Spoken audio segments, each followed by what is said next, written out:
একটি হারাম কাজ যেটি আজ আমাদের সমাজে মহামারীর মতো ছেয়ে গেছে। যুবক কি প্রাপ্তবয়স্ক বা মধ্যবয়স্ক কিংবা যে কোনো বয়সের মানুষ, আমরা আজ সে হারাম কাজে লিপ্ত, আর সেটি হলো গান শোনা।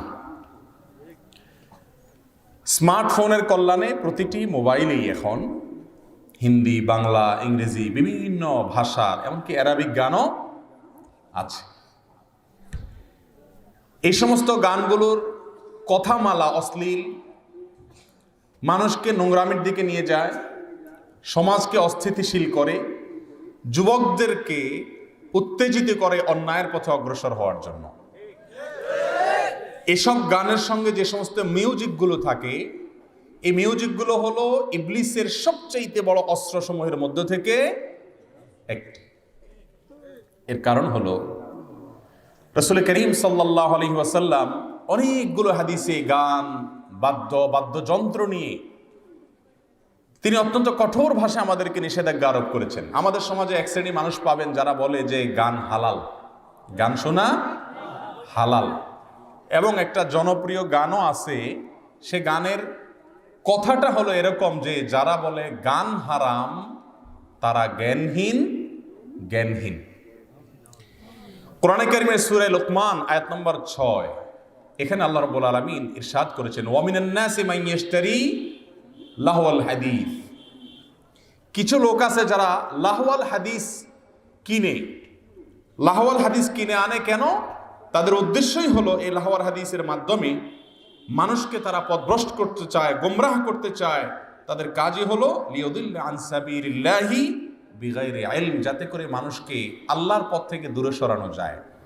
এই আয়াতে আল্লাহ রাব্বুল আলামিন লাহওয়াল হাদিস এর কথা যে বলেছেন যে এটা কিছু মানুষ সমাজে প্রচার করে, লাহওয়াল হাদিসকে প্রতিষ্ঠিত করে, যাতে মানুষ আল্লাহ থেকে দূরে সরে যায়। এই লাহওয়াল হাদিসটার অর্থ কি?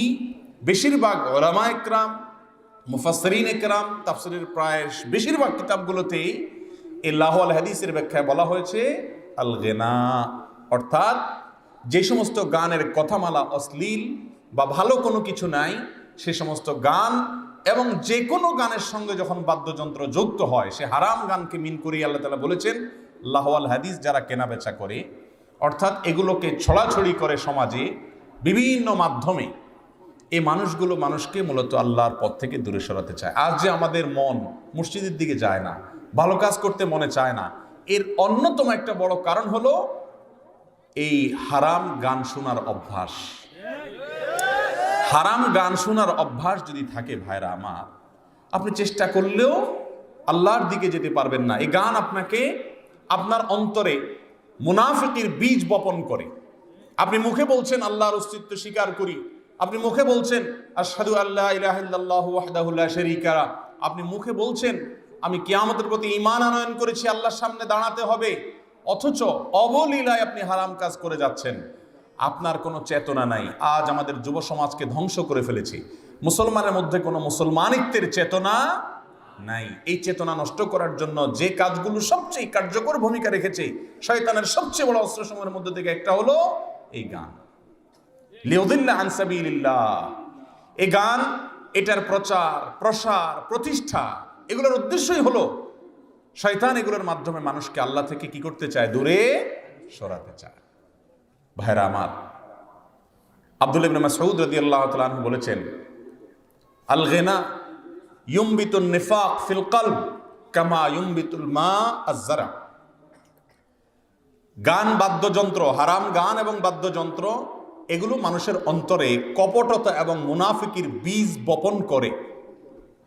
যে যত বেশি গান বাজনা শুনে তার অন্তরে মুনাফিকির ফসল তত বেশি হয়, অর্থাৎ ঈমান শেষ হয়ে যায়। যেভাবে পানি ফসলকে উৎপন্ন করে, পানি দিলে, সেচন করলে ফসল ভালো হয়, গান এটা মানুষের অন্তরে মুনাফিকির ফসল উৎপন্ন করার জন্য অন্যতম একটা মাধ্যম, সারের কাজ দেয়, পানির কাজ দেয়। ভাইরা আমার, সহিহ বুখারীতে বর্ণিত হয়েছে রাসূল করিম সাল্লাল্লাহু আলাইহি ওয়াসাল্লাম বলেছেন, কিয়ামতের আগে 4টা জিনিসকে মানুষ হালাল মনে করবে। কিয়ামতের আগে মানুষ কয়টা জিনিসকে হালাল মনে করবে? তার মানে সেগুলোকে আল্লাহ তাআলা হারাম করেছেন, অথচ মানুষ সেগুলোকে কি মনে করবে? হারাম। সে হালাল যে বিষয়গুলোকে মনে করবে তার মধ্যে থেকে একটা হলো মানুষ এই গান, বাদ্যযন্ত্র, হারাম গান এবং বাদ্যযন্ত্র এগুলোকে হালাল মনে করবে। নবী সাল্লাল্লাহু আলাইহি ওয়াসাল্লামের ভাষায় আল মাআজিফ এটাকে বলা হয়েছে। মাআজিফ মানে হলো বাদ্যযন্ত্র।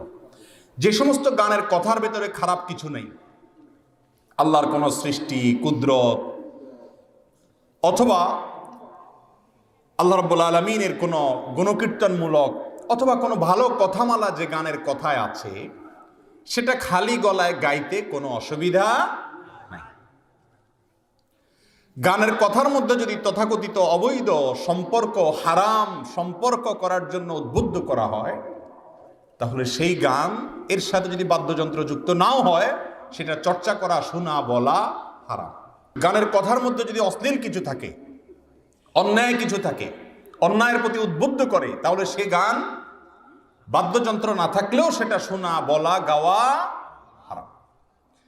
আর যদি গানের কথা ভালো হয় কিন্তু তার সঙ্গে আবার বাদ্যযন্ত্র যুক্ত করা হয়, তাহলে সে গানের কথা যত ভালোই হোক না কেন সেটাও হারাম। তাহলে হালাল গান হলো শুধুমাত্র ওই সমস্ত গান যে গানের কথামালার ভিতরে খারাপ কোনো কিছু নাই, সেটা খালি গলায় যদি গাওয়া হয়, সেটা কি আছে? ইসলামে হালাল এবং জায়েজ করা হয়েছে। মানুষের স্বকীয় স্বভাব হলো মানুষ গেয়ে উঠে, গীত গায়। আমাদের প্রিয় নবী সাল্লাল্লাহু আলাইহি ওয়াসাল্লাম যখন মসজিদে নববী নির্মাণ করেছেন, কষ্টের কাজ ছিল, এটা বানানোর সময় গীত গেয়ে উঠেছিলেন। খন্দকের যুদ্ধের সময় গীত গেয়ে উঠেছিলেন।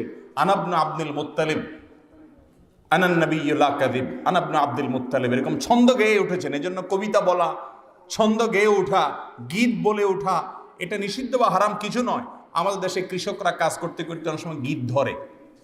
এই গীত ধরাটা নিষিদ্ধ বা হারাম হবে না যদি গীতের কথার মধ্যে খারাপ কোনো কিছু না থাকে, অন্যথায় সেটি হারাম হবে। ভাইরা আমার, আজ এমনভাবে গান বাজনা শুনে মানুষ মনে হয় যে এটা হালাল। যদি নিষেধ করেন, ভাই জোরে জোরে গান শুনছেন বা আপনি হারাম জিনিস শুনছেন, আপনি এটা শুনবেন না, তো উল্টা বলে যে ভাই বাড়াবাড়ি ভালো না, ইসলামের নামে বাড়াবাড়ি ভালো না। হারাম কাজ থেকে বাধা দিলে বলে বাড়াবাড়ি ভালো না।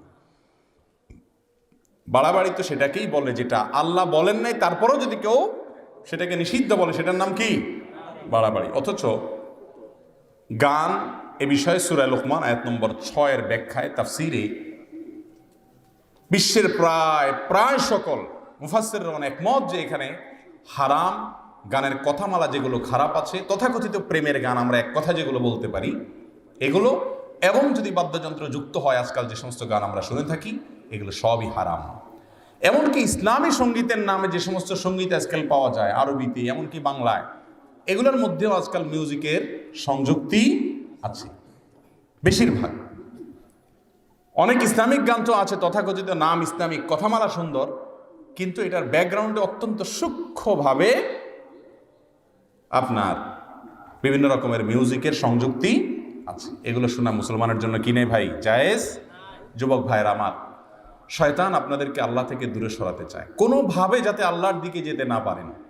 এই জন্য যত রকমের উপায় আছে সব অবলম্বন করে আপনাদেরকে, আমাদেরকে ধ্বংস করবার জন্য। শয়তানকে পরাজিত করে আল্লাহ রাব্বুল আলামিনকে খুশি করার চেষ্টা করবো তো ইনশাআল্লাহ। হালাল বিনোদনের কোনো অভাব নাই। আল্লাহর কালাম সুললিত কণ্ঠের তেলাওয়াত শুনেন, তেলাওয়াত করেন, সুন্দর অর্থবহ মিউজিক ছাড়া যে সমস্ত খালি গলায় গাওয়া গান আছে সেগুলো শুনেন। হারাম গানকে না বলার জন্য ইমানি সাহসের প্রয়োজন হয়। কিয়ামতের আগে সেই কপাল পড়া মানুষেরা যারা মাদককে হালাল মনে করে, যারা রেশম বা সিল্ক এটা পুরুষের জন্য পড়াটাকে কি মনে করে? হালাল মনে করে, যারা গান বাদ্যযন্ত্রকে হালাল মনে করে, এই মানুষগুলো, তাদের সম্পর্কে নবী আলাইহিস সালাম সহিহ বুখারীর হাদিসে সতর্ক করেছেন, কিয়ামতের আগে এই কপাল পড়া মানুষরা আল্লাহর হারামকে তারা কি মনে করবে? হালাল মনে করবে। অতএব এই হারাম থেকে আমরা বেঁচে থাকবো তো ইনশাআল্লাহ। আল্লাহ তাআলা আমাদের সবাইকে বেঁচে থাকার তৌফিক দান করুন। মোবাইলগুলো আল্লাহকে খুশি করার জন্য গান টান যা আছে পুরো ফাইল ধরে ডিলিট করে দিবেন। কোন যুবক আছেন? একটু হাত তুলে দেখাতে পারবেন আল্লাহকে? আল্লাহ তাআলা সবাইকে তৌফিক দান করুন।